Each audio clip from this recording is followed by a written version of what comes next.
Hi, this is my video. This is my video that I'm going to be doing, and the topic that I'm going to be doing is basically some tips for people that have Asperger's that I found would be very useful, especially whenever it comes to special interests. Okay, so, special interests for us are that it's something that we passionately just do, and that sometimes it's even obsessively.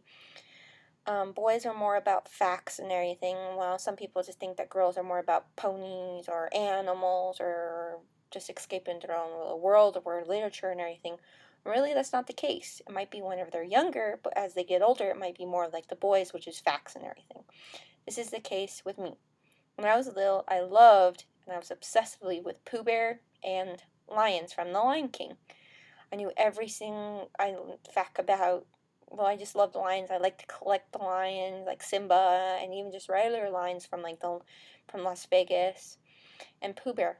Love Pooh Bear books, collect Pooh Bears, all that kind of stuff. But as I got older, in elementary school, it switched to the human body. I collected human body books that were appropriately for kids, even in junior high and high school books.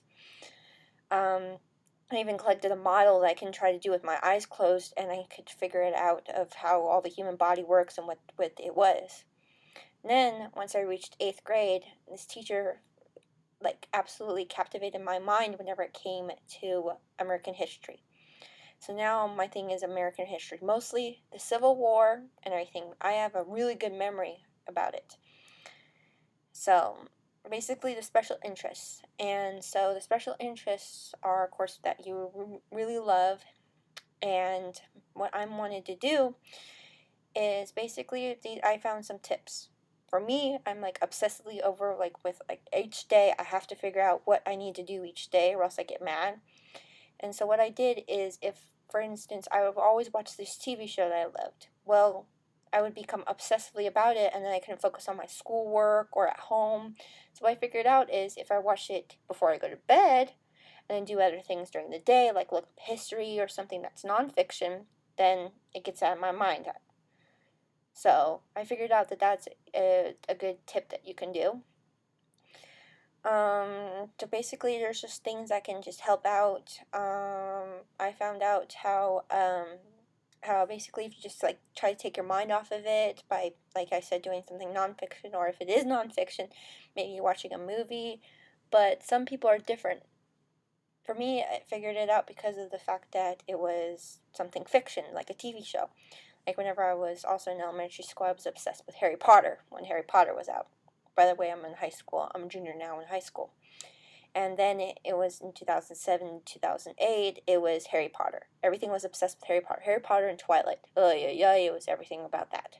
Now I'm totally over it. I'm getting rid of all my stuff because, I don't know, that's just not me anymore. Now it's American history, and I hope that will make me become a career. That, or also I'm interested in forensics, criminology, anthropology, basically all these things I saw from TV shows I absolutely fell in love with, like Bones, Law and Order series, like Criminal Intent, Special Victims Unit. And also, people also found out that for memory, we have a good photographic memory, and you can easily remember things like facts and everything. For me, I knew the opening credits to Law and Order, Criminal Intent, Law and Order Special Victims Unit, even Thunder Mountain at Disneyland, and also Family Guy. I knew the opening credits to those.